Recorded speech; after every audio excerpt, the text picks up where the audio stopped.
Hey guys, welcome back to my channel. So ಇವತ್ತಿನ ವಿಡಿಯೋದಲ್ಲಿ washing machine ನ ಹೇಗೆ ಡೀಪ್ ಕ್ಲೀನ್ ಮಾಡೋದು ಅಂತ ನಾನು ನಿಮಗೆ ತಿಳಿಸ್ಕೊಡ್ತೀನಿ. ಸೊ ಮಂತ್ಲಿ ನೀವು ಹೇಗೆ ಡೀಪ್ ಕ್ಲೀನ್ ಮಾಡೋದು ಅಥವಾ ಎವ್ರಿ ವಾಶ್ ಆದ್ಮೇಲೆ ಏನೇನು ಸ್ಟೆಪ್ಸ್ ನ ನೀವು ಫಾಲೋ ಮಾಡಬೇಕು, ಸೊ ಒಂದು ಒಳ್ಳೆ ಕಂಡೀಷನ್ ಅಲ್ಲಿ ಇರಕ್ಕೆ ಅಂತ ಹೇಳ್ಬಿಟ್ಟು ನಾನು ನಿಮ್ಗೆ ಈ ವಿಡಿಯೋದಲ್ಲಿ ತಿಳಿಸ್ಕೊಡ್ತೀನಿ. ಸೊ ಸ್ಟೆಪ್ ಬೈ ಸ್ಟೆಪ್ ತೋರಿಸ್ತೀನಿ, ಕಂಪ್ಲೀಟ್ ಆಗಿ ಸ್ಕಿಪ್ ಮಾಡ್ದಂಗೆ ನೋಡಿ.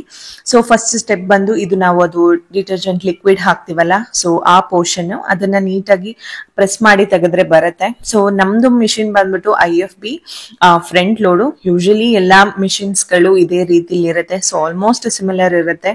ಫ್ರಂಟ್ ಲೋಡ್, ಟಾಪ್ ಲೋಡ್ ಸ್ವಲ್ಪ ಡಿಫರ್ ಇರ್ಬೋದು, ಬಟ್ ಅದು ಫಂಕ್ಷನಾಲಿಟಿ ಎಲ್ಲ ಸೇಮ್ ಇರುತ್ತೆ. ಅದು ಪ್ರೆಸ್ ಮಾಡಿ ತೆಗೆದ್ರೆ ನಿಮ್ಗೆ ಬರುತ್ತೆ.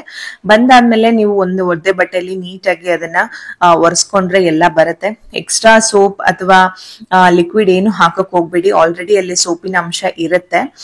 ಸೊ ನೆಕ್ಸ್ಟ್ ಬಂದು ಸ್ಟೆಪ್ ಟು ಬಂದು ಇದನ್ನ ನೀವು ಎವ್ರಿ ವಾಶ್ ಆದ್ಮೇಲೆ ಈ ಸ್ಟೆಪ್ ನ ಫಾಲೋ ಮಾಡ್ಲೇಬೇಕು. ಮಂತ್ಲಿ ಅಂತಲ್ಲ, ಸೊ ಪ್ರತಿ ಒಂದ್ಸಲ ನೀವು ವಾಷಿಂಗ್ ಮಿಷಿನ್ ಬಟ್ಟೆ ತೆಗೆದ ತಕ್ಷಣ ಇದನ್ನ ಸ್ಟೆಪ್ ನ ಫಾಲೋ ಮಾಡಿ, ಮಿಸ್ ಮಾಡಬೇಡಿ. ಅಂದ್ರೆ ಅದ ಡ್ರಮ್ ಪೋರ್ಷನ್ ಇರುತ್ತಲ್ಲ, ಸೊ ಆ ಪೋರ್ಷನ್ ಆಗಿರ್ಬೋದು, ಆಮೇಲೆ ಒಳಗಡೆ ಆಗಿರ್ಬೋದು, ಹೊರಗಡೆ ಆಗಿರ್ಬೋದು, ಸೊ ಎಲ್ಲಾ ಕಡೆ ನೀಟಾಗಿ ಒಂದು ಒದ್ದೆ ಬಟ್ಟೆ ತಗೊಂಡು ಹೊರಿಸಿ. ಸೊ ಇನ್ನೊಂದು ಇಂಪಾರ್ಟೆಂಟ್ ಅಂದ್ರೆ ನಾನಿಲ್ಲಿ ತೋರಿಸ್ತಾ ಇದ್ದೀನಲ್ಲ, ಆ ರಬ್ಬರ್ ತೆಗೆದು ಹೊರಿಸಿ. ಯಾಕಂದ್ರೆ ಅಲ್ಲಿಂದ ಆ ಸೋಪಿನ ಎಕ್ಸ್ಟ್ರಾ ಅಂಶ ಎಲ್ಲ ಇರತ್ತಲ್ಲ, ಸೊ ಅಲ್ಲಿ ಒಂದು ಹೋಲ್ ತರ ಇರುತ್ತೆ. ಸೊ ಅಲ್ಲಿ ಅದೆಲ್ಲ ಹೋಗ್ತಾ ಇರುತ್ತೆ. ಸೊ ಅಲ್ಲೇ ಕುತ್ಕೊಂಡು ಕರೆ ಕಟ್ಟೋ ಚಾನ್ಸಸ್ ಜಾಸ್ತಿ ಇರುತ್ತೆ. ನಿಮ್ಗೆ ಅದು ನೀಟಾಗಿ ನೀವು ಒರೆಸ್ಕೊಳ್ಳಿಲ್ಲ ಪ್ರತಿ ವಾಶು ಅಂತಂದ್ರೆ ಅದು ಕಂಪ್ಲೀಟ್ ಆಗಿ ಮಾರ್ಕ್ ಆಗ್ಬಿಡತ್ತೆ. ಸೊ ಅದಕ್ಕಾಗಿ ಮಿಸ್ ಮಾಡ್ದಂಗೆ ಪ್ರತಿ ಸಲ ಎವ್ರಿ ವಾಶ್ ಆದ್ಮೇಲೆ ಈ ಸ್ಟೆಪ್ ನ ಫಾಲೋ ಮಾಡಿ.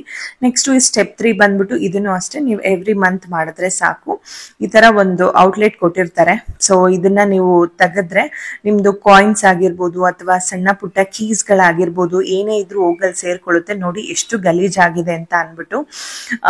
ಸೊ ನೋಡಿ ಇದು ಅಷ್ಟೇನೆ, ಬಿಕಾಸ್ ಕೆಲವು ಸಲ ಅದು ತುಂಬಾ ಗಲೀಜಿರೋ ಬಟ್ಟೆಗಳನ್ನ ಹಾಕಿರ್ತೀವಿ, ಕೆಲವು ಸಲ ನೀರು ಅಷ್ಟೇ ತುಂಬಾ ಗಲೀಜಿರುತ್ತೆ. ಸೊ ಈ ತರ ಎಲ್ಲ ಆದಾಗ ಈ ತರ ಕಲೆ ಕಟ್ಟೋ ಚಾನ್ಸಸ್ ಜಾಸ್ತಿ ಇರುತ್ತೆ. ಸೊ ನಾನು ಈ ವಿಡಿಯೋ ಮಾಡ್ಬೇಕು ಅಂತಾನೆ ಆಲ್ಮೋಸ್ಟ್ ಒಂದು 2-3 ಮಂತ್ಸ್ ಇಂದ ನಾನು ವಾಷಿಂಗ್ ಮಿಷಿನ್ ನ ಕ್ಲೀನ್ ಮಾಡಿರ್ಲಿಲ್ಲ. ಸೊ ಅದು ಹೇಗೆ ಬಿಟ್ರೆ ಕಲೆ ಆಗುತ್ತೆ ಏನು ಎತ್ತ ಅಂತ ತೋರಿಸಿದ್ರೆ ನಿಮ್ಗೆ ಡೀಟೇಲ್ ಆಗಿ ಅರ್ಥ ಆಗೋದು ಅಂತ ಹೇಳ್ಬಿಟ್ಟು ನಾನು ಕ್ಲೀನ್ ಮಾಡ್ದಂಗೆ ಹಾಗೆ ಇಟ್ಕೊಂಡು ಈಗ ನಿಮಗೆ ತೋರಿಸ್ತಾ ಇದ್ದೀನಿ. ಸೊ ಇದನ್ನು ಅಷ್ಟೇ ಒಂದು ಒದ್ದೆ ಬಟ್ಟೆ ತಗೊಂಡು ಹೊರಿಸ್ಕೊಳ್ಳಿ. ಅದಾದ್ಮೇಲೆ ಈ ಸಂದಿಲೆಲ್ಲ ನಾರ್ಮಲ್ ಬಟ್ಟೆಯಲ್ಲಿ ನೀಟಾಗಿ ವಾಶ್ ಆಗಲ್ಲ. ಸೊ ನೀವ್ ಯಾವ್ದಾದ್ರು ಹಳೆ ಟೂತ್ ಬ್ರಷ್ ತಗೊಂಡು ಅದನ್ನ ನೀಟಾಗಿ ರಬ್ ಮಾಡ್ಕೊಂಡ್ರೆ ಎಲ್ಲಾ ಕಡೆ ಹೋಗುತ್ತೆ.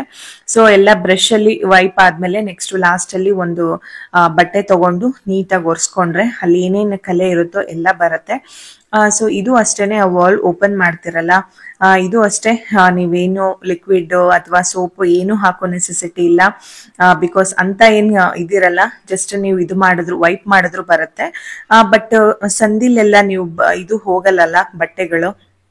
ಹಾಗಾಗಿ ಈ ತರ ಚಿಕ್ಕ ಟೂತ್ ಬ್ರಷ್ ತಗೊಂಡು ನೀವು ಅದನ್ನ ನೀಟಾಗಿ ರಬ್ ಮಾಡ್ಕೊಂಡ್ರೆ ಸೊ ಕಂಪ್ಲೀಟ್ ಆಗಿ ಕ್ಲೀನ್ ಆಗುತ್ತೆ.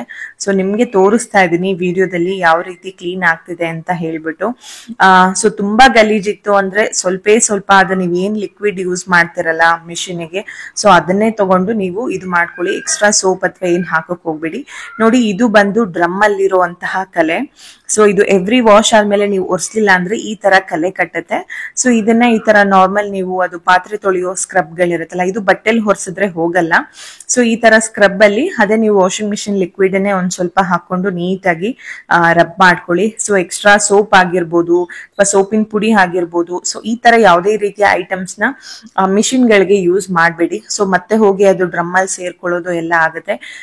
ಹಾಗಾಗಿ ಸೊ ಆತರ ಏನು ಯೂಸ್ ಮಾಡಬೇಡಿ. ಜಸ್ಟ್ ನೀವು ಯೂಸ್ ಮಾಡೋ ರೆಗ್ಯುಲರ್ ಲಿಕ್ವಿಡ್ ಹಾಕಿದ್ರೆ ಸಾಕು. ನೋಡಿ ಕಂಪ್ಲೀಟ್ ಆಗಿ ಎಷ್ಟು ಚೆನ್ನಾಗಿ ಕ್ಲೀನ್ ಆಗಿದೆ.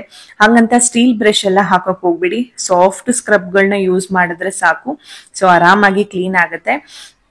ನೆಕ್ಸ್ಟ್ ಇಂಪಾರ್ಟೆಂಟ್ ಪಾರ್ಟ್ ಬಂದ್ಬಿಟ್ಟು ಅದೇ ನಾವು ಲಿಕ್ವಿಡ್ ಹಾಕ್ತಿವಲ್ಲ, ಸೊ ಆ ಪೋರ್ಷನ್ ಕಂಫರ್ಟ್ ಆಗಿರ್ಬೋದು, ವ್ಯಾನಿಶ್ ಆಗಿರ್ಬೋದು, ನಮ್ದು ರೆಗ್ಯುಲರ್ ಲಿಕ್ವಿಡ್ ಹಾಕೋ ಪೋರ್ಷನ್ ಎಲ್ಲ ತುಂಬಾ ಗಲೀಜ್ ಆಗಿರುತ್ತೆ. ಸೊ ನೋಡಿ ಇದನ್ನು ಅಷ್ಟೇ ನಾರ್ಮಲ್ ಅದು ಸ್ಕ್ರಬ್ ತಗೊಂಡು ನೀಟಾಗಿ ರಬ್ ಮಾಡ್ಕೊಳ್ಳಿ.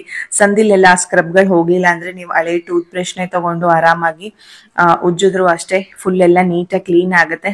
ಸೊ ಇದನ್ನು ಅಷ್ಟೇ ನೀವು ನೆನ್ಪಿಟ್ಕೋಬೇಕಾಗಿರೋದು ಇನ್ನೊಂದು ಅಂತಂದ್ರೆ, ಅದು ನೀಟಾಗಿ ತೆಗಿತಿರಲ್ಲ ಇರುತ್ತಲ್ಲ, ಸೊ ಅದೇ ರೀತಿಲಿ ಅದನ್ನ ರಿಪ್ಲೇಸ್ ಮಾಡ್ಬೇಕು. ಸೊ ಉಲ್ಟಾ ಸೀದಾ ಎಲ್ಲ ಹಾಕಿ ಇನ್ನೊಂದೇನೋ ಮಾಡ್ಕೊಳಕ್ ಹೋಗ್ಬೇಡಿ. ಸೊ ಯಾವ ಆಂಗಲ್ ಅಲ್ಲಿ ಇದೆ ಅದನ್ನೆಲ್ಲ ನೀಟಾಗಿ ನೋಡ್ಕೊಂಡು ತೆಗೆದ್ಬಿಟ್ಟು ಮತ್ತೆ ಅದೇ ಆಂಗಲ್ ಅಲ್ಲಿ ಹಾಕಿದ್ರೆ ಸೊ ಯಾವುದೇ ರೀತಿಯ ಮಿಷಿನ್ ಏನು ಪ್ರಾಬ್ಲಮ್ ಆಗಲ್ಲ. ಈ ತರ ನಾನ್ ತೋರಿಸೋ ಎಲ್ಲಾ ನೀವು ಸ್ಟೆಪ್ಸ್ ನ ನೀವು ಮಂತ್ಲಿ ಆಗಿರ್ಬೋದು ಎವ್ರಿ ವಾಶ್ ಆದ್ಮೇಲೆ ನೀವು ಮಾಡಿದ್ರೆ ಸೊ ನಿಮ್ ಮಿಷಿನ್ ಡ್ಯೂರೇಬಿಲಿಟಿ ಜಾಸ್ತಿ ಬರುತ್ತೆ. ನೆಕ್ಸ್ಟ್ ಇದು ಬಂದ್ಬಿಟ್ಟು ಅದು ನಾವು ಡಿಟರ್ಜೆಂಟ್ ಹಾಕೋ ತರ ತುಂಬಾ ಗಟ್ಟಿಯಾಗಿ ಕುತ್ಕೊಂಡ್ಬಿಟ್ಟಿರುತ್ತೆ, ಯಾವ ಸ್ಕ್ರಬ್ ಅಲ್ಲೂ ಹೋಗಲ್ಲ.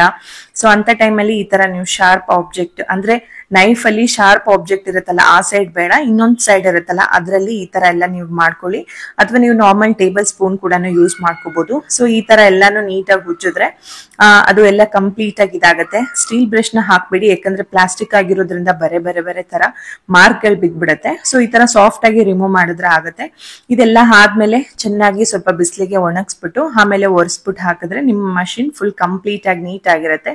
So thank you for watching guys.